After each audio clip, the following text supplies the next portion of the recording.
सभी को जय मसीह की। आज का वचन है यहेजकेल की पुस्तक चैप्टर 3 का वचन 17 और 18। हे मनुष्य की संतान, मैंने तुझे इज़राइल के घराने के लिए पहरुआ नियुक्त किया है। तू मेरे मुंह की बात सुनकर उन्हें मेरी ओर से चिताना।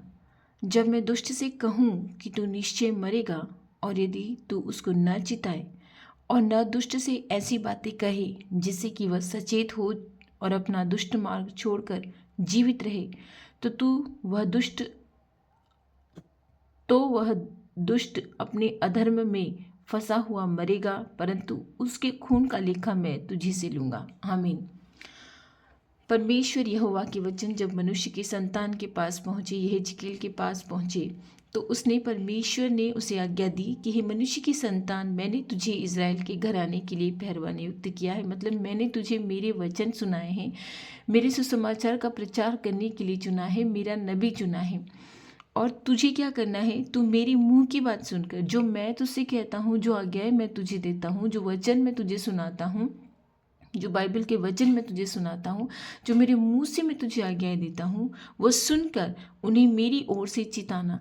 तू परमेश्वर का ज्ञान ले और परमेश्वर का ज्ञान मनुष्यों को ही फैला दे, मनुष्यों को सुना दे, क्योंकि वो मनुष्य नहीं जानते हैं कि वो क्या कर रहे हैं। आप जानते हैं कि परमेश्वर ने आगे क्या कहा है कि जब मैं दुष्ट से कहूँ कि तू निश्चय मरेगा, परमेश्वर दुष्ट मनुष्यों को भी चिताते हैं जो पाप करते हैं, या जो उसे अन्य जाति के लोग हैं, जो उसे नहीं जानते हैं, या जो उसकी खुद की इज़राइल की प्रजा है, जो भी उसमें विश्वास नहीं कर रही है, जो उसे अपना नहीं रही है, उसके मार्गों पे नहीं चल रही है, उसे भी परमेश्वर चिताते हैं। मैं दुष्ट से कहूँ कि तू निश्चय मरेगा, और यदि तू उसको न चिताए, मैं तो उसे कह ही रहा हूँ कि तेरा नाश हो जाएगा, लेकिन अगर तू भी, यानी कि जो परमेश्वर ने अपने नबी चुने हैं, जो पहरुए चुने हैं, अगर हम लोग भी उन दुष्टों को ना चिताएं, जो गलत कार्य कर रहे हैं उनको ना चिताएं, उनको ना समझाएं, और ना दुष्ट से ऐसी बात कहे जिससे कि वो सचेत हो, और उनको ऐसा नहीं समझाएं कि जो तुम कुछ कर रहे हो वो गलत है, प्रभु के मार्गों पे चलो, प्रभु की ओर फिरो, उस परमेश्वर की ओर फिरो।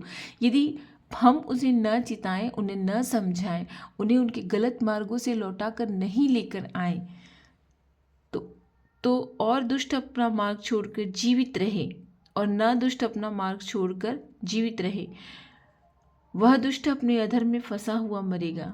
जो लोग नहीं समझ पा रहे हैं, जो परमेश्वर को नहीं समझ पा रहे हैं, परमेश्वर को नहीं मान पा रहे हैं, वो परमेश्वर के बारे में जानते भी नहीं हैं, वो तो अधर्म में फंसे हुए मर जाएंगे। वो इसलिए मर जाएंगे क्योंकि उन्हें पता ही नहीं है, उन्हें नॉलेज ही नहीं है, उन्हें ज्ञान ही नहीं है कि संसार में ऐसा खुदा भी है, ऐसा परमेश्वर भी है जो अनंत जीवन देता है, जो अनुग्रह देता है, जो पापों की क्षमा करता है। उन्हें तो ऐसा पता ही नहीं है। लोग नदियों में नहाने दौड़ते हैं कि हमें वहाँ से पापों की क्षमा मिल जाएगी, ऐसा नहीं है। पापों की क्षमा देने वाला वो परमेश्वर है, वो अपना मसीहा है। लोग उसे जानते ही नहीं हैं। वो इंसान जो उसे नहीं जानता है, वो तो मर भी जाएगा तो उसे समझ में ही नहीं आएगा कि परमेश्वर कौन था। मुझे तो कभी उसके बारे में सुनाया ही नहीं गया, मुझे तो उसके बारे में कभी बताया ही नहीं गया। तो उसका लेखा परमेश्वर हम लोगों से लेंगे। जिस परमेश्वर ने हमें चुन लिया है, अपने इज़राइल की प्रजा समझ के हमें चुन लिया है, अपना नबी समझ के हमें चुन लिया है, और हम ऐसे लोगों को जो अपनी दुष्टता में चल रहे हैं, जो पापों में चल रहे हैं, निरंतर पाप किए जा रहे हैं, अन्न बलिया मेल बलिया पत्थरों को चढ़ा रहे हैं, पत्थरों की पूजा किए जा रहे हैं, यदि हम लोग उन्हें न चिताएं, तो परमेश्वर हमसे उनका बदला अवश्य लेगा। उसका खून हमारे सिर पर गिरेगा, क्योंकि परमेश्वर ने कहा, आप ही कहा है कि तू मेरे मुख से मेरी बातें सुनकर ऐसे दुष्ट लोगों को चिताना, ऐसे पापी लोगों को चिताना जो पाप में पड़े हैं। अगर हम उन्हें न चिताएं, परमेश्वर के बारे में न बताएं, तो यदि वो अपनी दुष्टता में फंसे चले जाते हैं और अपनी दुष्टता में ही मृत्यु को प्राप्त कर लेते हैं, तो उसके खून का जो लेखा है वो परमेश्वर हमसे लेगा, क्योंकि उसने आप ही कहा है कि मैंने तुम्हें चिताया था कि तुम जाकर उनको मेरे वचन सुनाओ, मेरे मुंह से निकले हुए वचन सुनाओ, और यदि तुम उन्हें नहीं चिताते हो तो उनके खून का लेखा तुम्हारे सिर पे गिरेगा। भाइयों बहनों, हमारा काम है परमेश्वर के वचन सुनकर दूसरों को सुनाना, दूसरों को उनके बारे में बताना, उनकी आज्ञाओं को सुनाना, उनके वचनों पर उनको चलाना और पाप के अवसरों से भी दूर रहने सिखाना। ये हमारा काम है, क्योंकि प्रभु ने हमें चुना है। कहीं ना कहीं हाँ, हम उतने बड़े नबी नहीं हैं जैसे बड़े बड़े लोग अपने आप को नबी कहते हैं और परमेश्वर की आज्ञा ही नहीं मानते हैं, बड़े बड़े चमत्कार दिखाते हैं। लेकिन प्रभु ने आप ही कहा है कि मैं ऐसे लोगों से कह दूंगा कि दुष्ट मुझसे दूर हो जाओ, मैंने तुम्हें कभी जाना ही नहीं है। हे कुकर्म करने वालों, मुझसे दूर हो जाओ। फिर हम कहेंगे कि परमेश्वर, मैंने तेरे नाम से बड़े बड़े चमत्कार किए, बड़े बड़े रोगों को चंगा किया, मगर प्रभु ने आप ही कहा है, क्या तूने मेरी आज्ञा को माना? कि जिस दिन मैंने तुझे आराधना करने के लिए दिया, यानी कि सबत का दिन, यानी कि शनिवार का दिन, क्या तूने उस दिन मेरी आराधना की? क्या तूने फसह मनाया? फसह, क्या तूने लोगों को बपतिस्मा दिया मेरे नाम से, पिता पुत्र पवित्र आत्मा के नाम से बपतिस्मा दिया? परमेश्वर मसीहा ने जब योना नबी को कहा था कि तू निन्नवे को जा, क्योंकि 1,20,000 लोग वहाँ फंसे हैं और वो लोग पाप में ऐसे लिप्त हो गए, वो दुष्ट जाति बनते जा रहे हैं, तो योना भी डर गया था। योना एक ऐसा नबी था कि जिसे सुसमाचार प्रचार करने के लिए परमेश्वर निन्नवे को भेज रहा था। लेकिन योना भी उन लोगों से इतना डर गया था कि जब इज़राइल की प्रजा ही मसीहा परमेश्वर का संदेश नहीं सुनती है तो वो अन्य जाति क्या सुनेगी। लेकिन योना डर गया और वो तर्शीश को भागने लगा। तर्शीश को भागने लगा तो परमेश्वर ने समुद्र में ऐसी लहरों पर ऐसी आंधियाँ चलाई कि वो नाव डूबने को हुई। और उन लोगों ने जब योना से पूछा कि तूने ऐसा क्या किया है, उसने कहा मैंने परमेश्वर की आज्ञा नहीं मानी है, तुम मुझे उठा के समुद्र में फेंक दो। और जब उसे समुद्र में फेंक दिया गया तो उसे मछली को एक आज्ञा दी और मछली ने उसे निगल लिया और तीसरे दिन समुद्र के किनारे छोड़ दिया।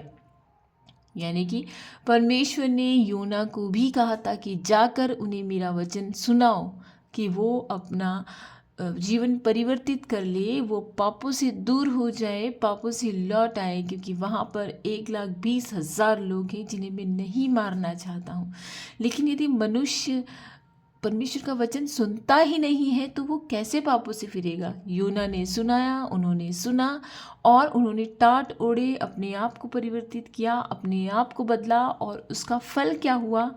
जो जाति पाप में लिप्त थी वो पाप से फिर गई और परमेश्वर यहोवा ने उन्हें बचा लिया, उन्हें नाश नहीं किया। जो 40 दिन में उन्हें नाश करने वाला था उसने उसे नाश नहीं किया, क्योंकि उन्होंने प्रभु के वचन को ग्रहण किया, प्रभु के वचन को सुना और वो बदल गए। भाइयों बहनों, आज अगर आप प्रभु के वचनों को सुनते हैं तो उसे ग्रहण कीजिए और अपने जीवन को बदल लीजिए, क्योंकि ये निश्चय है कि अंत समय अवश्य आएगा। दुनिया में अंत समय के अलार्म की घड़ी बज चुकी है, वो अलार्म बज चुका है। हमें संसार को जितना लोग परिवर्तित हो सके, जितना पापों से फिर सके, क्योंकि प्रभु यीशु मसीहा जीवन बदलता है, धर्म नहीं बदलता है। धर्म तो एक ही है संसार में और वो उसका ही है। मनुष्य से मनुष्य को प्रेम करना, दया करुणा करना, लोगों पर अपने पाप नहीं थोपना, लोगों पे सुसमाचार प्रचार करना, अच्छे वचन देना, लोगों को सही मार्ग पर चलाना, यही धर्म है। कोई धर्म परमेश्वर ने बना के नहीं दिया, मनुष्य आप ही धर्म बनाता है। संसार में यदि मनुष्य को जन्म लेना है तो वो एक ही रीति से लेता है, चाहे वो कोई भी धर्म हो। माता और पिता के बिना कोई भी संतान जन्म नहीं ले सकती और उस परमेश्वर के अनुग्रह के बिना किसी की भी कोख नहीं खुल सकती, ये आप सभी जानते हैं। परमेश्वर का अनुग्रह होना बहुत ज़रूरी है। इसलिए उस परमेश्वर ने कि इंसान को किसी भी धर्म में नहीं भेजा है, उसने एक ही धर्म सिखाया है, दया करुणा, लोगों के पाप क्षमा करना, यही धर्म है। दूसरों से प्रेम करना, यही धर्म है। धर्म के चक्कर में मत फंसिए। कोई धर्म नहीं पर दिया है परमेश्वर ने, उस खुदा ने कोई धर्म नहीं दिया है। प्रेम सबसे बड़ा धर्म है, दया सबसे बड़ा धर्म है, करुणा सबसे बड़ा धर्म है। दूसरों की मदद करना। आप चाहे जितनी आपकी शक्ति हो उतनी आप मदद कीजिए। आप अगर पैसों से, धन से नहीं कर सकते हैं तो आप सुसमाचार के प्रचार से ही मदद कीजिए। उनकी आत्मा को बचाइए जिन्होंने प्रचार नहीं सुना है, उस प्रभु को नहीं जानते हैं। आप प्रार्थना की वीडियो को शेयर करके भी, दूसरों के साथ शेयर करके भी लोगों की आत्माओं को बचा सकते हैं, क्योंकि लोग जानते ही नहीं हैं, प्रभु को जानते ही नहीं हैं। हमसे लेखा लिया जाएगा, वो प्रभु हमसे अवश्य लेखा लेगा कि तुमने इतने सारी सुविधाएं होने के बाद भी मेरे लोगों को नहीं बचाया। वो परमेश्वर अवश्य हमसे लेखा लेगा, क्योंकि दुष्ट जो पापी जन है वो तो प्रभु को जानता ही नहीं है। वो पाप में मर भी जाएगा तो भी उसे पता ही नहीं चलेगा। इसलिए पता नहीं चलेगा कि उसके कानों को सुसमाचार का प्रचार नहीं सुनाया गया। हमारा काम है सुसमाचार का प्रचार सुनाना, उस प्रभु के बारे में बताना जो अनंत जीवन देता है। मनुष्य माने या ना माने फिर वो उस पर डिपेंड करता है। ऐसा नहीं होता है कि हमें प्रभु कहेगा कि तुम ये करो और हम डर जाएंगे और कि वो लोग सुनेंगे कि नहीं सुनेंगे, वो हमें मार देंगे। नहीं, प्रभु ने कहा है वो हमें अवश्य बचाएंगे तो वो हमें अवश्य बचाएंगे। हाँ, उसके मार्ग पे कठिनाइयाँ हैं, समस्याएं हैं, लेकिन वो परमेश्वर अवश्य हमारी मदद करेंगे। आमीन।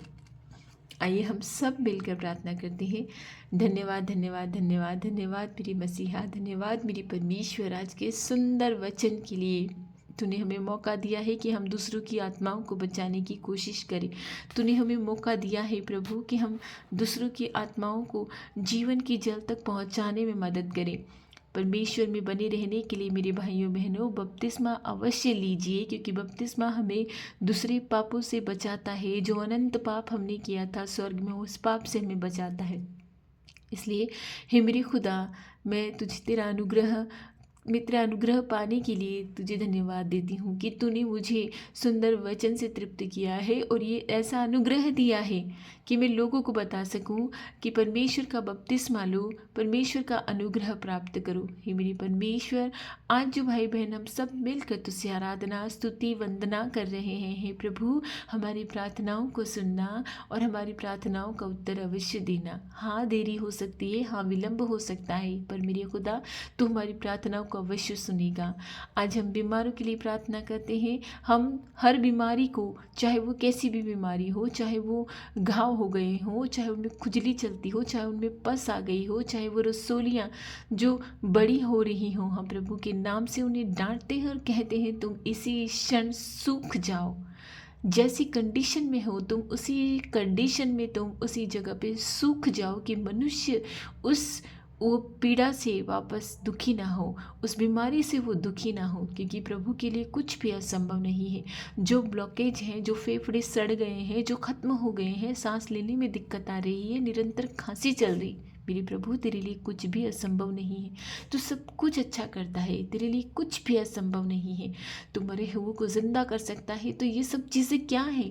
तू अवश्य उन चीज़ों को वापस से बना सकता है। आमीन। हम आज्ञा देते हैं उन सड़े हुए फेफड़ों को, उन सड़ी हुई पेट में किसी तरह भी नसों को, उन सड़ी हुई हड्डियों को, कि प्रभु के नाम से तुम जाग उठो, प्रभु के वचनों से सींच कर तुम खिल जाओ, तुम वापस से उस मनुष्य के शरीर में बन जाओ जो तेरी आराधना करके तेरी स्तुति कर रहे हैं और जिनके लिए हम प्रार्थना कर रहे हैं, हमारे परिवारजनों के लिए। हे परमेश्वर मेरे मसीहा, आज के इस दिन में हमारी रक्षा करना, हमारी स्तुति वंदना तेरे पास पहुँचे, हमारे खत्तों को आशीष देना। 1 का 1 करोड़ 1 लाख करने वाला तू है परमेश्वर। हमारी जो ज़रा सा वेतन आता है, ज़रा सी सैलरी आती है, उसको बढ़ाने वाला तू है प्रभु, उसे आशीष देने वाला तू है प्रभु। हम जितना कमाते हैं उसे करोड़ों में बदलने वाला तू है परमेश्वर। तू आशीष देने वाला प्रभु है। तू भूखा उठाता है मगर भूखा सुलाता नहीं है।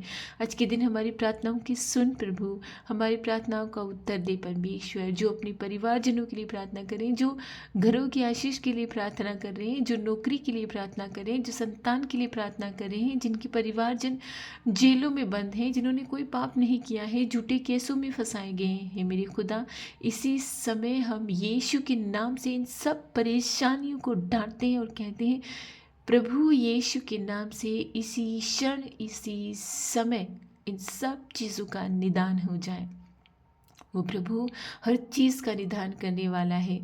भाइयों बहनों, उस परमेश्वर से निरंतर प्रार्थना में लगे रहिए। हे मेरे खुदा, तू कितना धन्यवादी है, तू कितना महिमावान है, कितना स्तुतिवान है कि तूने हमारी प्रार्थनाओं को सुन लिया है और उसका उत्तर दे दिया है।